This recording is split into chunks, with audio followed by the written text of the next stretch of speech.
We're back with more on the WHHI news. You probably have heard or read that we do have a nursing shortage, and there are people that are out there helping to try to change that. One of those is Vandy Amason. She is the Director of Nursing at TCL and joins me via Zoom. Vandy, I know you're a Jasper County native. You mentioned that to me. What do you do as the Director of the Nursing Program at TCL? So part of what I do, of course, is teach. But it's also my job to manage all aspects of the program. So I have to deal with our regulatory body, which is the Board of Nursing, and our accrediting body, which is ASIN, which is the Accreditation for Commission in Nursing Education. And I also have to deal with our governing body, which is the Technical College of the Lowcountry and the South Carolina Technical College System. Wow, that sounds like a lot of work to me. I know I had read that you have been a nurse for 35 years. You've been at TCL for the past 10. You also were awarded a scholarship for continuing education. Tell me about what that was. So the award that I applied for, the scholarship that I was given, is called the Castelbranch Educator Scholarship for Professional Development. And that was given in conjunction with the OADN, which is the Organization for Associate Degree Nursing. TCL has its own chapter of the OADN. We're called Delta Rho. And 2 or more faculty try to go to their national conference every year because it's a good way to network and to find resources, and because the OADN is a national voice for associate degree pathways in nursing.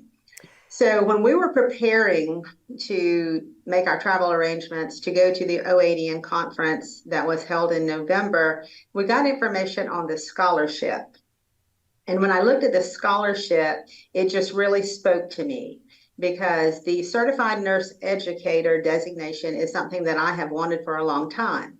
And in fact, I have been planning to have that designation since 2019. And in 2019, I obtained the study materials and I started prepping for this exam, and my goal was to take this in 2020. Well, when 2020 came, so did the pandemic. So along with all other nursing programs all over the United States, we had to go into survival mode.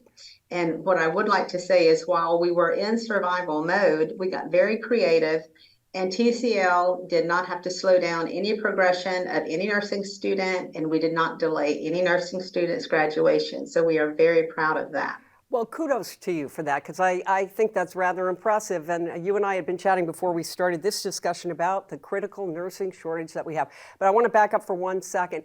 You have said continuing education, especially in the medical arena, is extremely important. So do you feel you set an example by going out and continuing your efforts to improve yourself?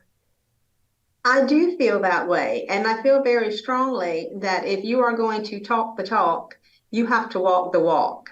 And I'm constantly telling students that in nursing, when you have RN behind your name, that doesn't mean you stop learning. For a lot of reasons, that's when your learning truly begins. So I have to convey to my students, my college, my community, that I'm committed to lifelong learning. And the C&E exam is a very rigorous exam. I would dare to say that it was probably harder than the NCLEX, which is the licensing exam for RNs.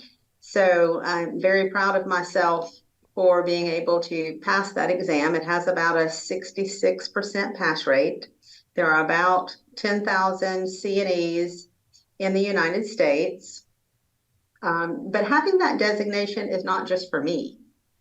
It's a source of pride for our students and for our college and for our community. What it says is that the nursing education that we provide at TCL is second to none. Well, we are excellent. Excuse me for interrupting you on that. We are already out of time, but I am very pleased that you came in. Let us know about that. Let us know about what you do over there at TCL. And we thank you for all the work that you do. Thank you for having me.